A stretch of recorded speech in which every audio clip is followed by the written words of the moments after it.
மதுரை மேலூர் வட்டார பாரம்பரிய அம்பலக்காரர் பட்டமளிப்பு விழா. வெள்ளரிப்பட்டி அம்பலக்காரராக வீரகனூர் ரகுராமராஜன் தேர்வு. பாண்டிய மன்னர்கள் காலத்தில் இருந்தே தங்களுக்கு கீழ் கட்டுப்பட்ட குறுநில மன்னர்களும் அவர்களுக்கு கீழ் ஜமீன் மிராசுதாரர்களின் ஆட்சியும் நடைபெற்றது.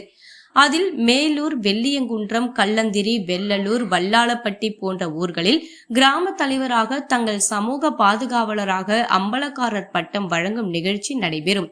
பழமையும் பாரம்பரியமும் கலாச்சாரத்தை எதிரொலிக்கும் விதமாக கிராம மூத்த வாரிசுகளுக்கு அம்பலக்காரர் பட்டம் வழங்கப்படும். அம்பலக்காரர் பட்டம் ஏற்ற பின் அவர் ஒரு நீதிபதியாக தன்னை சார்ந்தவர்களுக்கும் தனது கிராமத்தில் உள்ள பிற சமூகத்தினருக்கும் பாதுகாவலராக செயல்படுவார்.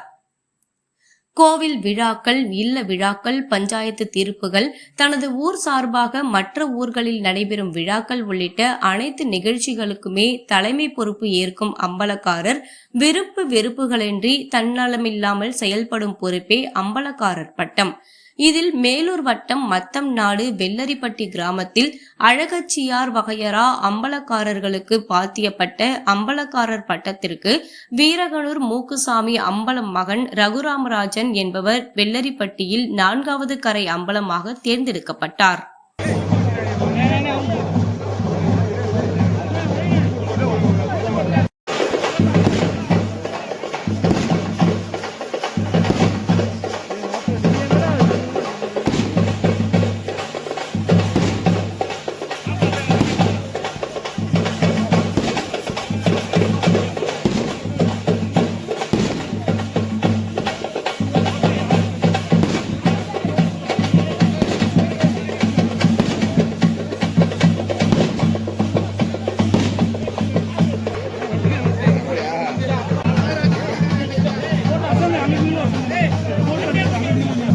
மேலும் வீடியோக்களை காண நவ் இந்தியா டைம்ஸ் யூடியூப் சேனலை சப்ஸ்கிரைப் பண்ணுங்க. பக்கத்துல இருக்க பெல் பட்டனை மறக்காம கிளிக் பண்ணுங்க.